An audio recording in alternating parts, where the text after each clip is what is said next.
Welcome to Scrolling to Death. I'm Nikki, and today I am bringing you the incredibly talented filmmaker, Sarah Robin. Welcome, Sarah. Thanks so much for having me, Nikki. I'm excited to be here. Of course. So you are currently in production on a new documentary which explores solutions to exploitative tech, and it's called Your Attention Please, and we're going to hear about that today. But I wanted to note, I was reading up on the film, and I was on your website, yourattentionplz.com, and there's a very interesting calculator there called Screen Time versus Lifetime. So I'll give you my result and then encourage listeners to also find out what they score. So basically, you enter your average screen time, then your age, and how much you sleep on average. I found out that I will be spending 13.9 years of the rest of my waking life on my phone. So that's a pretty powerful fact to reflect on. And I think sets the stage for the predicament that we are in as a society. I'd love to know about your aha moment that led you to want to bring awareness to this addictive pull of our attention economy. Yeah, in truth, I will get to the calculator in a moment because that was maybe the more recent reminder aha moment. But the original aha moment is all the way back in 2009. And it was the first time I encountered Facebook properly, which already shows I was a bit slow on the uptake. I grew up in Germany and I went to a Waldorf school. I like to mention this because now that people get more aware about Waldorf schools, you hear Silicon Valley execs like to send their kids there. It's become more of a topic. So I went to a school that is very low tech, very purposefully so. And when I say low tech, I mean, we would have gardening classes, we would have woodwork shop. We would, like in third grade, we had a farming internship. Like we were taught a lot of hands-on skills. The curriculum was built around doing things with our hands and also doing academic work. And tech was kept super duper minimal. So much so that we were not allowed to have a school band because they didn't believe in electronically amplified music at my school. Not every Waldorf school is like that. I just want to say that. But and this is what Silicon Valley execs like to send their kids. So I think that's just an interesting thing to note. Mm-hmm. And so I grew up in a group of friends who, love to be outdoors and love to do arts and all of that. And we weren't really into spending huge amount of times on MySpace. I think that was around at a time, right? Mm-hmm. That wasn't really our vibe. And I didn't really encounter Facebook properly until I moved countries. And I moved to Australia in 2009 to study my undergrad there. And literally from one day to the next, I traded my friends group from one that was not on Facebook to one where everybody was on Facebook. Mm-hmm. And so I could see the difference. And, when you see the difference, so suddenly that's when you notice things, right? When it's not gradual. Mm-hmm. And I just remember thinking, wow, these people really pay a lot of attention to, who said what online and who looked like this in their picture and who liked, whose picture. And that was like what the conversations were about. And I just thought that's really boring. Like, I want to do stuff. I don't want to talk about who said what and who posted what. And I also don't want to take pictures of myself all the time. I think now it's become so normal that we forget, but in the beginning, it was a whole thing, right? You had to stop what you're doing, take a picture with a camera, I think, even in the old days.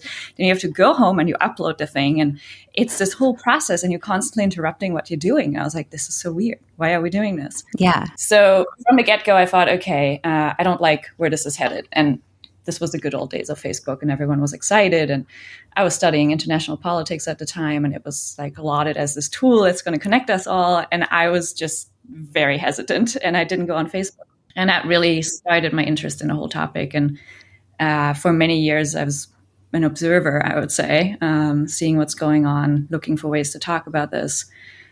Eventually dipped my toes into Facebook, left it again after a year, after I was pretty openly talking about kind of the dark side of what I saw in my own behavior. Mm-hmm. I didn't like who I was on Facebook.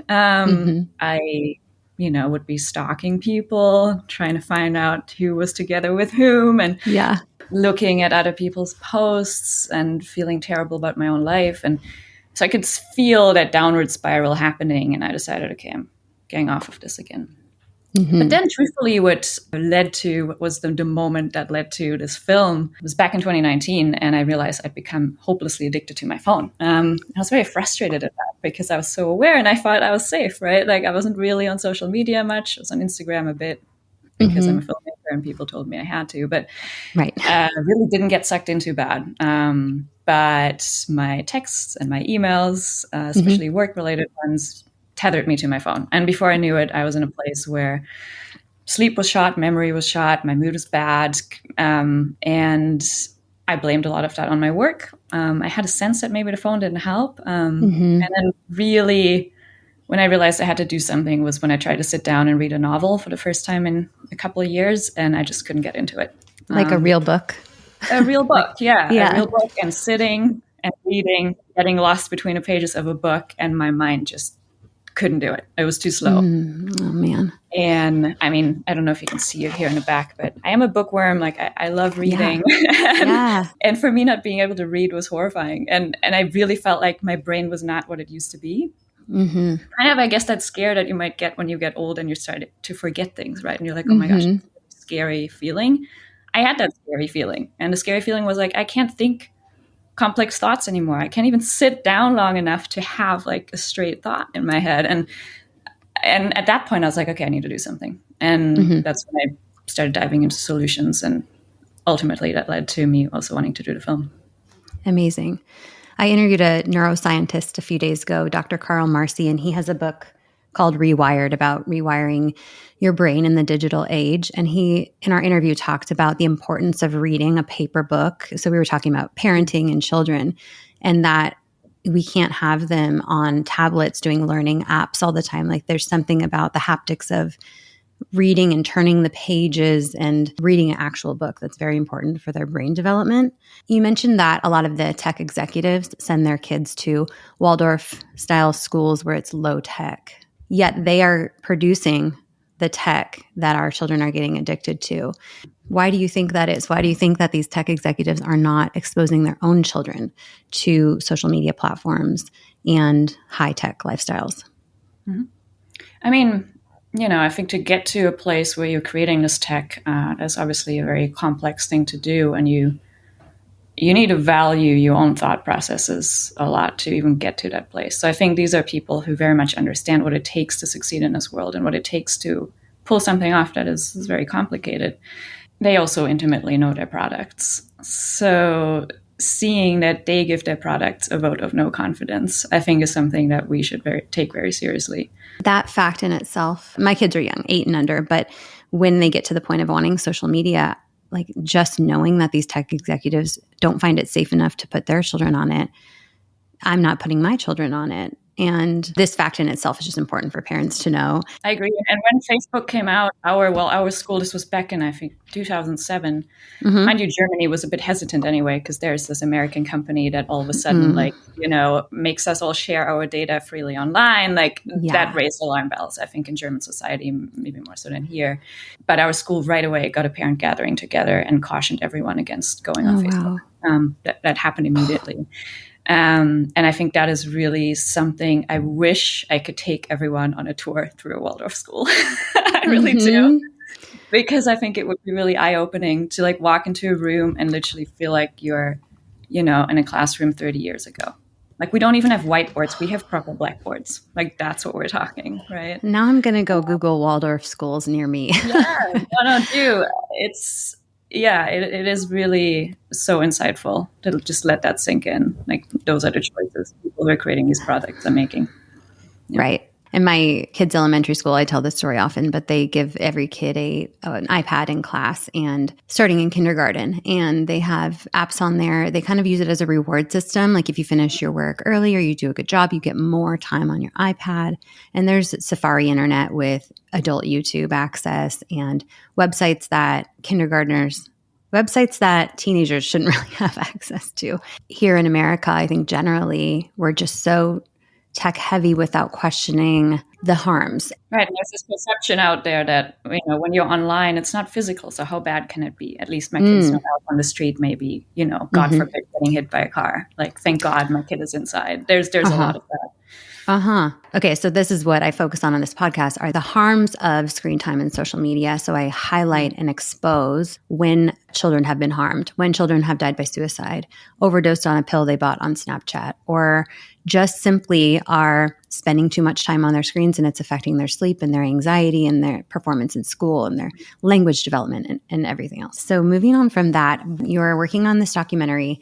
You've interviewed some powerful and important people in the space, and a couple of which I've interviewed too, like Laura Marquez Garrett, who I'm meeting in person next week. I'm going to go to a hearing for the Neville versus Snap lawsuit. So I'm excited to meet her. I've also interviewed Kristen Bride, who's, I know, highlighted, at least in the trailer that I watched, whose story, I'm sure they all do, but whose story really stayed with you, and someone that you've interviewed for the documentary, something that really reinforced your work on this project. Mm-hmm. That's such a great question. And the short answer is literally everyone we've spoken to. And, some of the interviews we do are the good news interviews, are the hopeful ones. One of the first interviews I got to do was with Cal Newport, who wrote Deep Work and Digital Minimalism. He was one of the first people to come on board and help make the documentary possible in a way. And that interview is amazing. Like he's run an experiment, so to say, with thousands of his readers who voluntarily signed up and underwent a 30-day process, which he calls the digital declutter. And it's about cutting out all optional technology for 30 days and really bringing back your hobbies and your social interactions, things that have been crowded out by tech use, and then seeing how you're doing 30 days later and reassessing which tech you actually want to bring back in. And it's amazing what happens during those 30 days. And it's also incredibly promising to see how quickly that addiction, that I think is fair to call an addiction, how quickly that subsides once you take a step away. So that's a major good news story, And then we have interviews like Laura Marquez Garrett, where just the intensity of the harms, the type of content that is out there that gets fed to kids by algorithms. They don't even seek it out. It gets sent to them. How refined that process is. There's an example she gives where suicide content that was sent to a young man featured train tracks, and he lives near the train. Now you can say coincidence, right? Maybe. But also we know there's location tracking on your apps. We know that they can piece these things together. So maybe it's not, right? Maybe that algorithm figured out that he lives near the train tracks, made the connection. We don't know. You hear those types of things and you're kind of scared to touch your phone even again, how sinister it can get, I think, is something that most of us are not aware, and the younger generation is more aware because they're exposed to that. And I think that was a big realization for me, that depending on your age and how you engage with technology, what you see on there is very different. So my Instagram looks nothing like an Instagram of a 13-year-old girl. And my parents' Snapchat looks nothing like 13-year-old Snapchat. And I think that also really shows the challenge, right, of as a parent trying to understand what your kid is going through. That requires a lot of active steps. And I think that really sunk in with me, where it's like, it's not just a matter of, get a Snapchat account yourself, familiarize yourself with how this works. No, like that actually doesn't do enough. And I get that's a very complex territory of how to manage that. Yeah, Laura even suggested, if you want to let your kids sign up for Snapchat, for example, have them sign up as an adult, because they're actually going to get less harmful content as an adult, which is just so backward. Isn't it? Yeah. Yeah. And those are the moments when you go, how is this legal? And I think the answer is it's not. People just don't know. People just don't know. Yeah. And this information is hard to find. Like, I've now been able to connect with on LinkedIn and sort of curate my news feed, so I'm getting some of this news, but it's still difficult to find information on the harms. Why would you say that the harms around social media are not more available in the main news feeds? Well, now we get into the real scale, I think, of the David and Goliath challenge that we have here. But we're talking about an industry that controls the flow of information.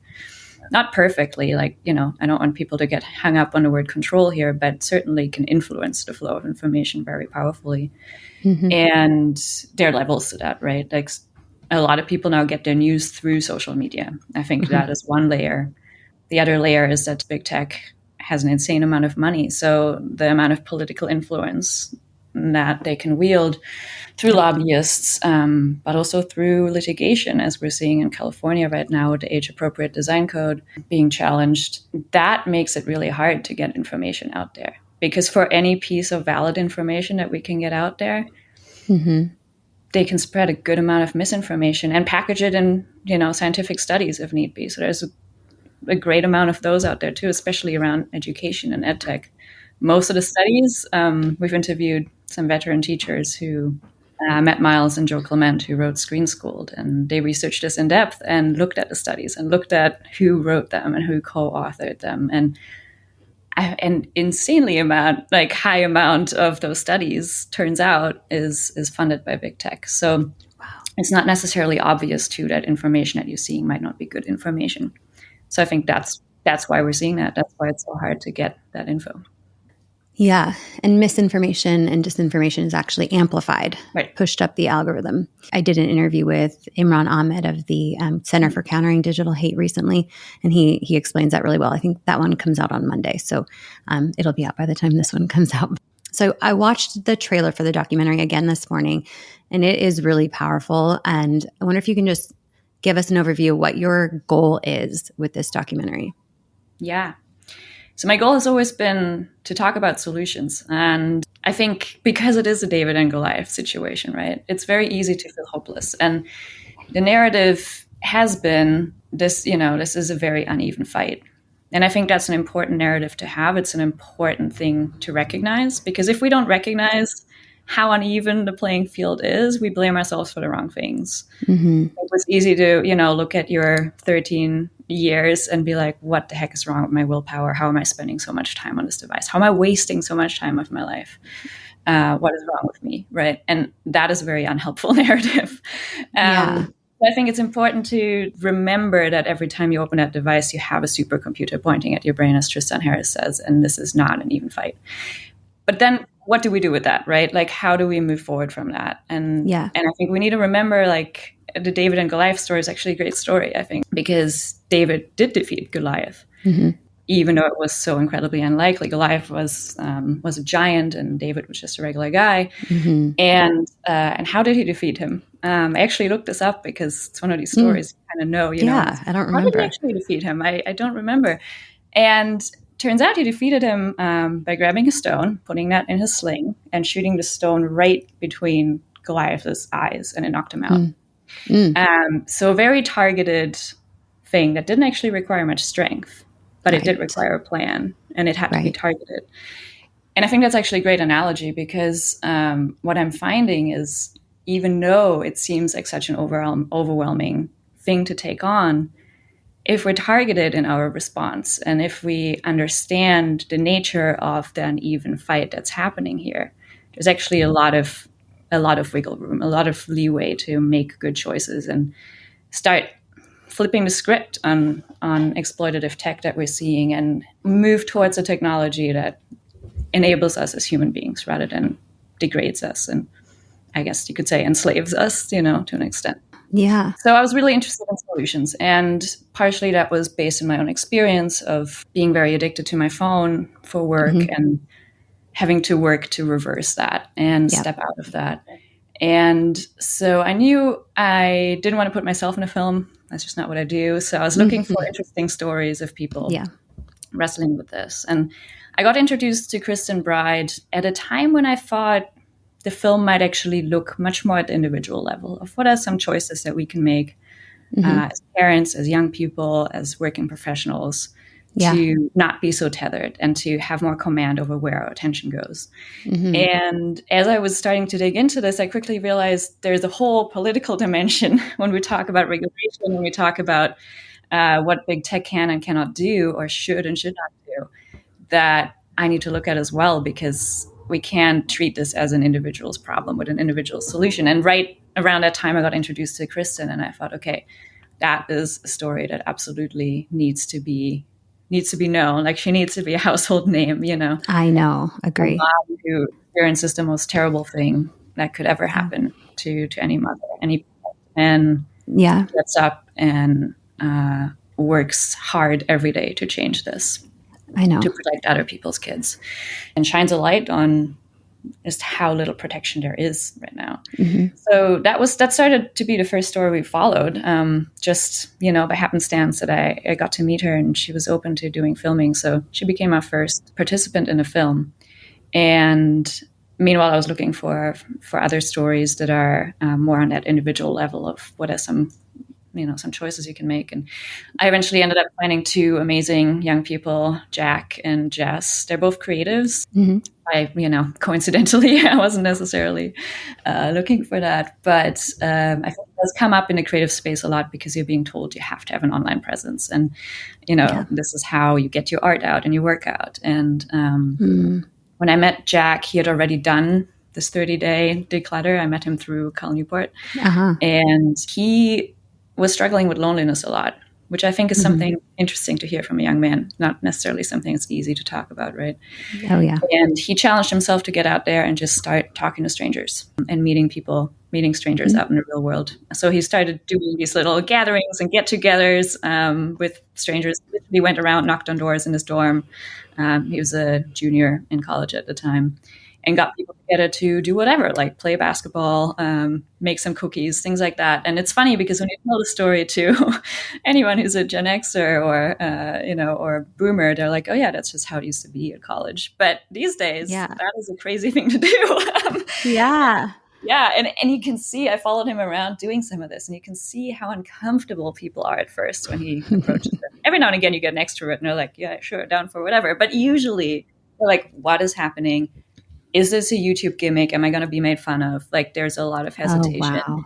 And then as people realize, no, this is genuine, we just want to hang out and have a good time, they warm up and they open up, and everyone in the end just thanks him and is so glad that happens. So he started building a bit of a following through doing that, and then became a content creator off the back of that. So now he's in this interesting space where he's trying to negotiate how to keep that human connection authentic and alive, and also be a content creator without getting sucked into catering to the algorithm. Right. So that's one story. And then Jess is a young artist. She lives up in Toronto. And when I met her, she was very addicted to YouTube. And so we ended up doing the 30-day declutter, and I filmed her during that process. So that is a story of very much like, okay, here's an example of what this looks like, right?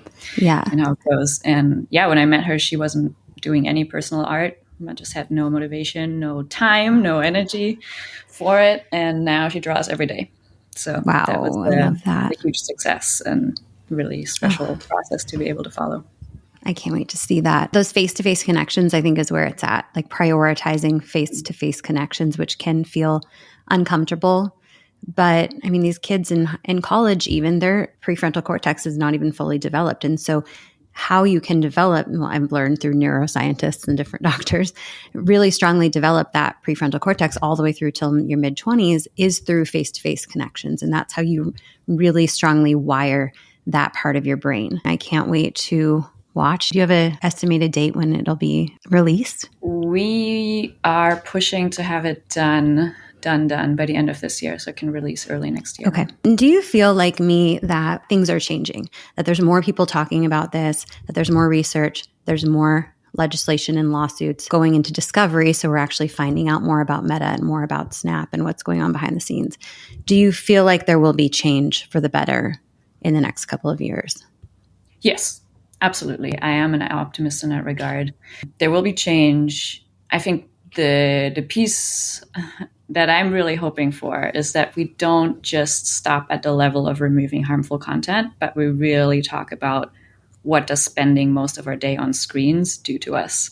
Yeah. And as you just said, there's an example of, especially for younger people who still have developing minds, developing brains, it has a huge impact. But we also know brain plasticity is a real thing, right? So even for adults, it has an impact. And I think that's what I experienced firsthand.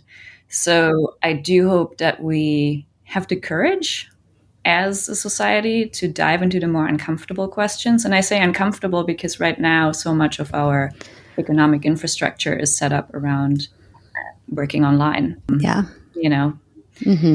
So it's not an easy shift to make, and it will look like something that's quite expensive to do, right? Or maybe it'll force us to slow down, God forbid. So what does that mean? And before you know it, you're back in a conversation about economics and about, how do we set up our whole system? Like it is really intricately tied to that. But I am very hopeful because I think we're getting to a place where we start seeing the costs of how we have been going about things since modernity. We're really starting to see the costs on all fronts, whether it's climate change or exploitative technology. And I do think we're getting to a place where or we have to say no more. This isn't working. We need to pivot. So I'm also hopeful that the deeper shift will happen, but certainly hopeful when it comes to online harms that we'll see some meaningful action in the short term. Yeah. And when it comes to solutions, we need to attack this from all sides. So we have legislation. We're trying for legislation all over the world. People like you spreading the message through media. We have, and me, through a podcast. We have lots of research organizations exposing the harms. We have parents speaking out. We even have children, teens speaking out about their negative experiences. This podcast, though, is for parents. And a lot of parents are in the dark on the harms and also feeling very out of control. Like, what can I do in my home? And on a home level, they're just like, my kid, all of their friends have Snapchat and all of her friends have a phone. So I feel bad and I want to give it to her and I don't. So do you have any tips on what parents can do to take back some control within their family and for their own children? Yeah, for sure. And I always like to say up front, I'm not a parent. Yeah, so okay. I am relaying things that I have learned from other parents. Of course.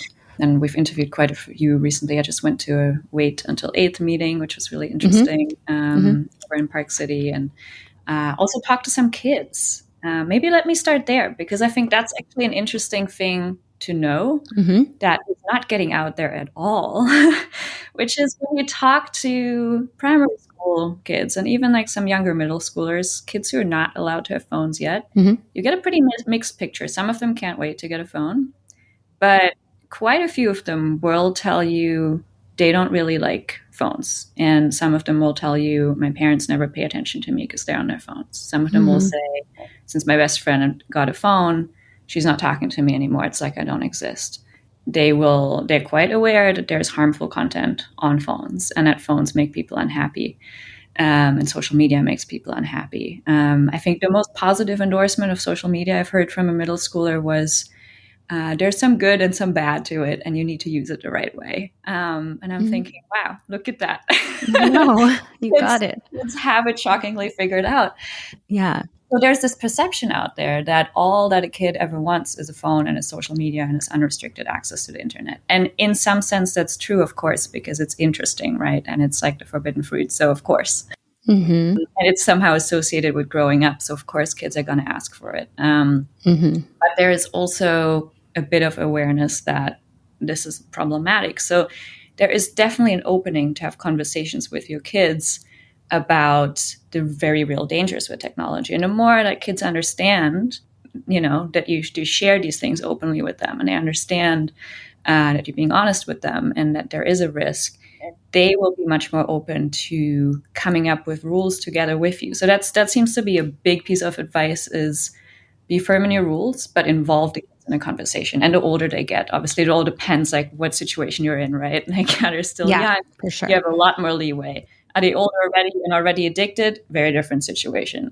So assuming here, younger kids, starting to talk to them about it early, and then making the rules together as they go and holding, so that they also hold themselves accountable. So it's not just something that's imposed from the top. I've seen cases where it was imposed from the top, and as soon as the kids go off to college, they dive right in and, have no experience in self-regulating, and then it's just a disaster. So yes, I've heard that too. That's a very real danger there too. So I think really involving the kids early on and having those conversations is important. And wait as long as possible to introduce screens, really any screens, but certainly any interactive screens into your kid's life. TV for so long was the thing we were really worried about. Turns out TV is actually not as overstimulating in many ways as interactive things are. So whether it's gaming, phone, tablet, even though you might tell yourself, oh, my kid is, learning something on the tablet, all in all, that is still a much more addictive experience than just sitting down watching. Which is surprising. Like that was a really surprising piece of information I came across. I didn't expect that. It can be so tempting to give your kid a screen, especially if they ask for it. But even if they don't ask for it and you just need a moment of quiet and you want to relax because it's craziness at home, screen will do the job in most cases. So it is very tempting. But I think it's important to remember that the problems that you'll have once that screen is introduced and once it's part of your family life are by far going to outweigh your kids having a bad day and screaming about something. It will very quickly become the focal point of fights in a family. That just, from all the parents I've talked to, that is the thing I hear the most often, like, wait as long as possible. Mm-hmm. And the thing that makes so much easier to wait, and where I feel a huge amount of hope actually, is having at least a couple more parents who feel the same way you do and who have similar rules in place, because doing that alone is very hard. You don't want your kid to be ostracized. You don't want your kid to feel excluded and, and lonely. But if you have a couple more parents, if you feel the same way and your kid has people to hang out with, who also don't default to spending time on a screen, that is huge. So parents, find like-minded parents around you. I think that is the single most important thing. And then when it comes to a kid who's already addicted, that is more complicated. It's a bit more on a case-by-case basis. Oftentimes kids will admit that they don't feel great. So I think it's a lot about taking the time to talk to your kids, see how they feel about it, come up with a solution together. Mm-hmm. And sometimes it's baby steps. Sometimes it's quite radical steps. But it tends to not work very well to impose something from the top and can be actually quite dangerous. Taking a phone away can have tragic consequences too in some cases. So it definitely is about really giving a kid that space to tell you how they feel and what they're experiencing, and making sure they know they can trust you. Like, that trust and knowing that they can come to you when something terrible happens is more important than anything else. Yeah. It's more important than any monitoring software you could put in place. Like, they need to know that they can come to you for stuff. And I know that's hard, especially at a certain age. That is hard. Sure. Yeah. Sarah, you just hit on every single thing I've heard in all of my interviews for tips from parents, just the best summary. That means we're getting a body of knowledge, right? Yeah. So I wonder, are you a fan of what people call the dumb phones or flip phones or the light phone, any of those stripped down phones? Yeah, I would say definitely a better idea for starters than an iPhone. Mm-hmm. And kind of a great way to start learning to exist in that more digital virtual space and negotiate some of these things. Yeah. I might be biased because that was my own, I'm a millennial. That was my own situation. Yeah. First thing I got was a flip phone, and you kind of text slowly and you don't text too much because it's really annoying. Yeah. But you get into the flow of what it means to text and some of the do's and don'ts and, the social rules of texting. You start slowly getting into that. And I think that's nice, having that gradual exposure to it without getting too sucked in. And the huge benefit is that you don't, depending what phone it is and what it can and cannot do, but I would say just whatever you do, no unrestricted access to the internet. And on iPhones, the reality is just right now, it's still very hard to control that. And kids are amazing at hacking around controls, and they will do it. Jack, who's one of our participants, he told me stories of doing just that. Mm-hmm. During computer science class when he was 12. He was hacking into the school network. He's also in cybersecurity now, so he made that. He's inclined. But that is what's going to happen. And even if your kid doesn't exactly know how to do that, you bet someone of their friends does. So they will find ways around it. And the dumber the phone, the better, because you can sleep a little better at night knowing that the opportunities they have to get into things are limited. So I think it's a great idea. Yeah. Am I a fan of adults going back to flip phones? If it helps you, sure. Yeah. Yeah. Might not be a bad idea, especially if you are a parent who struggles with being on their phones too much. And that is a big piece. I think looking at what are our own habits and what does that teach our kids non-verbally, implicitly, is also a big piece. And with the current work culture we have, certainly not an easy one to figure out. Right. But it's definitely, I would say it is helpful, at least for a time, to try that out. Whether it is a digital declutter you're doing, or you just get a flip phone for a month and see how you go. Yeah. It does help just to hit the reset button a bit, because you will get a much clearer perspective on what's actually valuable in your life and what you just assumed was valuable. Mm-hmm. And that I found extremely helpful. And I think as a parent, that is a very helpful thing to do as well. Yeah. I did a no phone day where I did from when I woke up to when I went to sleep, didn't touch my phone. It was eye opening. I mean, my eyes were up. I was observing so much more, enjoying my day. I did things I hadn't done in a long time. I, wrote and read. But yeah, doing it for 30 days would be interesting as far as not no phone, but having a more of a dumb phone and just doing work on your computer like we used to. And then leaving your desk and you're done for the day. Or maybe you need to go check a couple times, but you can leave the room and close the door, and that's what that's for. And then your time with your family is just separate because the overlap is stressful. Yeah, definitely. And having those pockets of time away from your phone has been huge. Yeah. For everyone I've spoken to. And then in my own experience as well, it really does over time. It might not seem like a big deal at first, but over time I found it has absolutely just calmed me down. My mood is better. It had all sorts of effects that I didn't expect, like a better mood. Like that was not something I thought I was going to get out of it. I thought I was going to be more productive, could maybe finally sleep properly, feel rested. Did not think that my mood was going to improve, like notably. Well, you were letting your dopamine kind of settle back in. So you're giving yourself a lot of dopamine spikes. And then that's what doctors have recommended with children too, is give them good amounts of time without their screen so that they can replenish their dopamine and it kind of gets back to baseline, because the constant spikes all day diminishes their receptors for dopamine and makes it harder and harder for them to actually feel excited about something. Which is why so many people, and kids included, have the feeling that they're not motivated to do anything. Exactly. And that's the hump to get over, right? We don't feel very motivated to do something. We feel stressed out. We're exhausted. And the easiest way to get out of that is actually to go and do something. Do something that's maybe a little bit hard or a little bit scary, and then realize that you can do it, have a success experience. And maybe that doesn't come right away. And that's okay. But I think attempting something slightly hard is the best solution, and something that's away from the screen. Yeah, there's something that's uncomfortable. Like in that example of the face-to-face of going up to people in person and asking if they want to do something, that can be very uncomfortable for people. And you're also making the other person potentially uncomfortable. So it's like easy to avoid. But that's where the real stuff happens. That's where the real connection happens. I wonder if you have done any work or research into phone bans in schools or phone use in schools. Yeah, we've interviewed quite a few principals. So I have one video on Instagram that's going to get to 5 million views soon, and people have very strong opinions of a school that implemented a phone ban and said that they had positive results with it, more engagement, less bullying, things like that.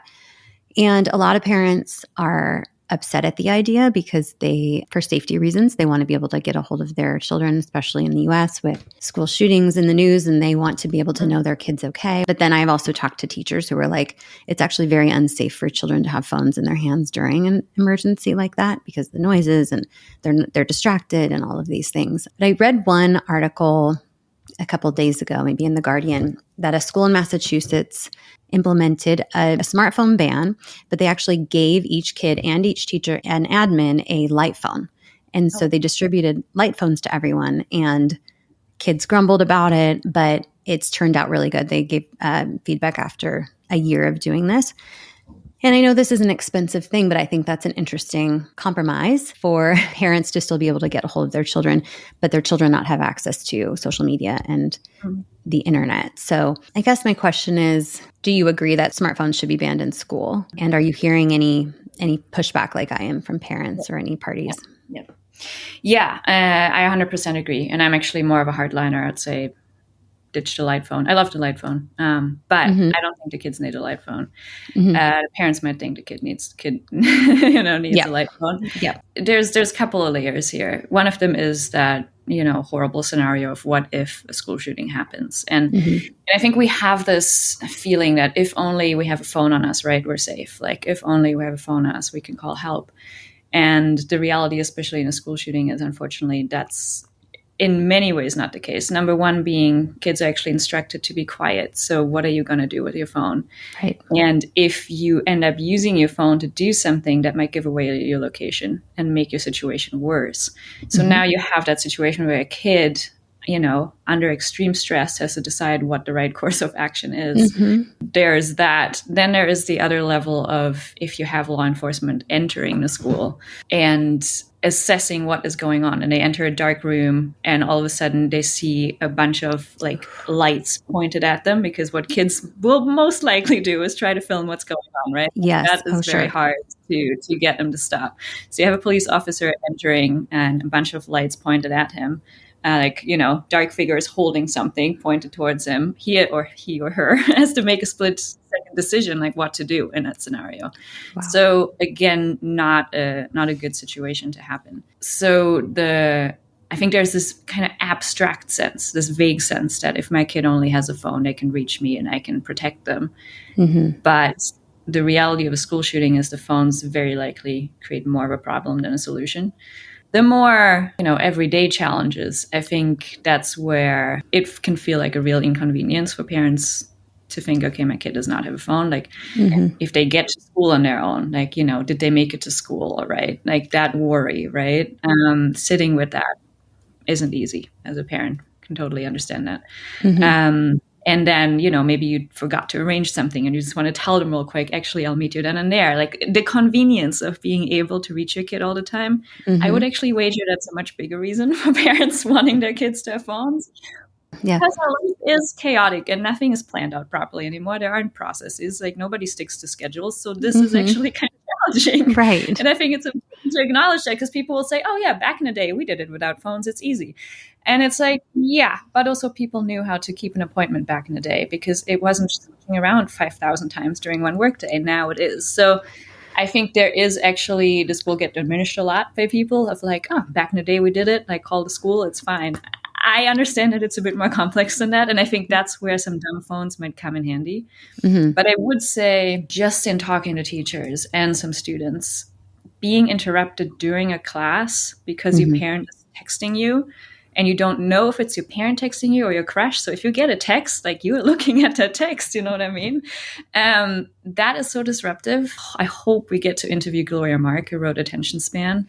And mm-hmm. she really dives into it. Every time we do so-called context switching, mm-hmm. it takes up to 20 minutes to get our attention back to where it was. 20 minutes. So if you think, a class of like an hour, hour and a half, one text can blow that apart.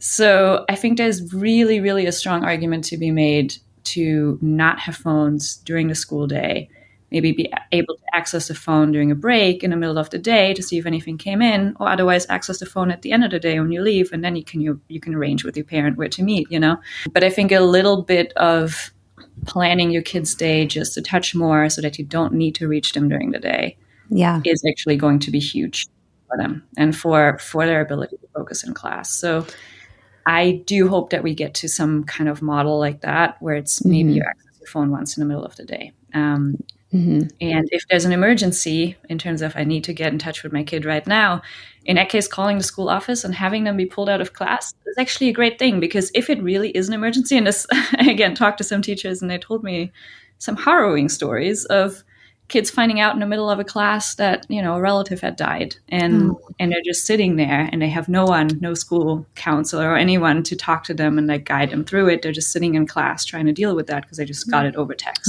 Oh, yeah. That's actually not an ideal situation. No. It's better in that case that the kid gets pulled out and there is a mm-hmm. bit of, a structure around them, and they're not like surrounded by their classmates and having to deal with that. So mm-hmm. I think there's actually an argument to be made. If there's that kind of emergency, the old route works really well. Yeah. So it's definitely a complex picture, and I don't want to diminish how complex it is, especially from the organizational front for parents. Sure. But I do think phones out of schools is a great idea, especially the young kids are. I think I read about 80% of schools in the U.S.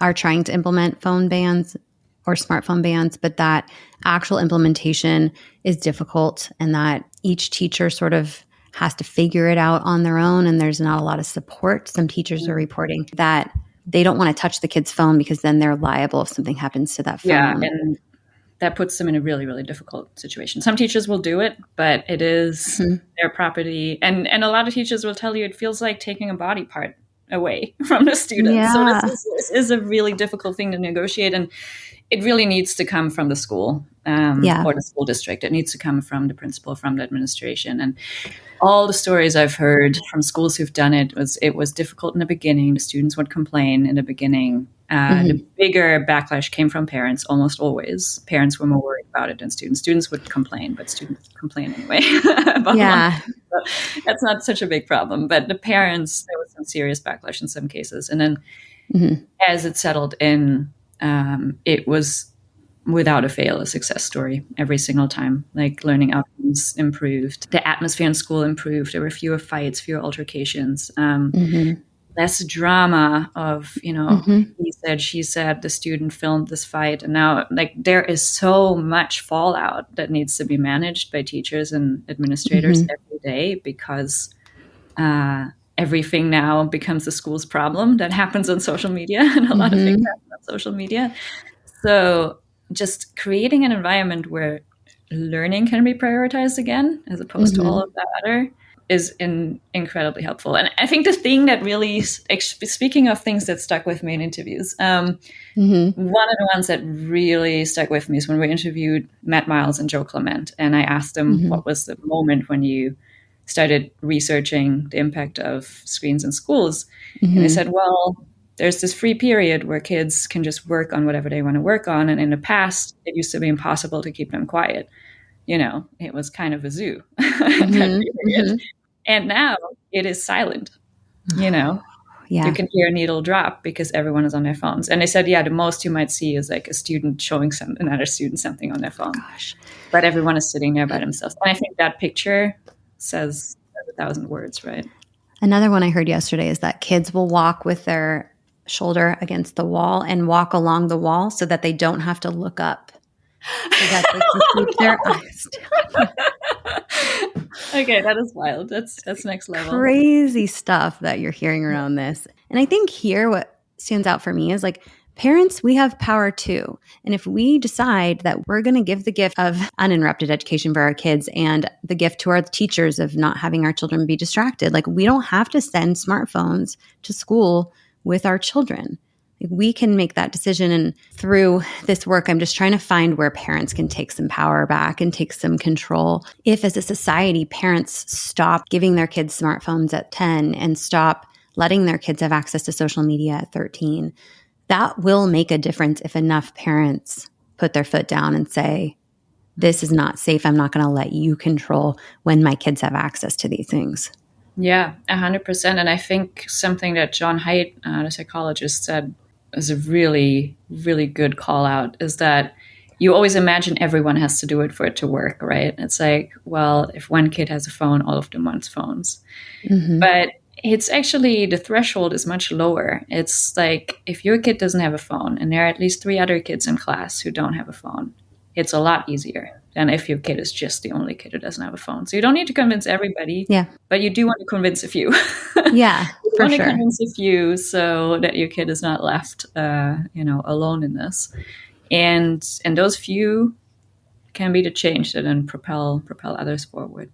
And I think parents have a huge amount of power. I agree. I would say that's one of the places where we'll see the most push for change coming from. And I mean, historically has been too, right? That's parents care about their kids, and big tech does not care about the kids. And big tech is telling parents to get out of the way. Big tech is literally saying, you don't understand your child's world because you're not on these apps. So who are you to say what's happening to them? Just let them be. Out of the way is the last place you want to be as a parent. Like, this is your kid. This stuff like kids learn differently today. Kids communicate differently today. Excuse my language, but that's a bunch of bullshit. We're all still human. That is a narrative that is very purposefully planted to get you as a parent to step aside and let big tech raise your kids. And that's the last thing you want. Okay, so you have been so wonderful today. It really relieves me that there are people like you doing this work and exposing the harms. We have to, like I said, attack this problem from all sides. And I'm a big fan of you and your work, and I can't wait to watch Your Attention Please later this year. Where can listeners connect with you? Definitely want to send them to yourattentionplz.com, right? Yes, yeah, that is the best place. We have a newsletter, we have a trailer out. It is password protected, but you can always give us a shout through our contact form and we can get you the password. We've shot almost everything at this point, so that's really great. We're just jumping into the edit now. We are still looking for partners. We're looking for investors to come on board, and we also take tax-deductible donations. I'm also interested in partners in general. If they're like-minded organizations who want to connect with us, or even individuals who are active in the space, always happy to connect and amplify each other's messages. So don't be a stranger. Reach out. Perfect. And we'd love to talk to you. Yes. So yourattentionplz.com. Sarah, thank you so much for being here. I really appreciate all your time. Thank you, Nikki. This was great.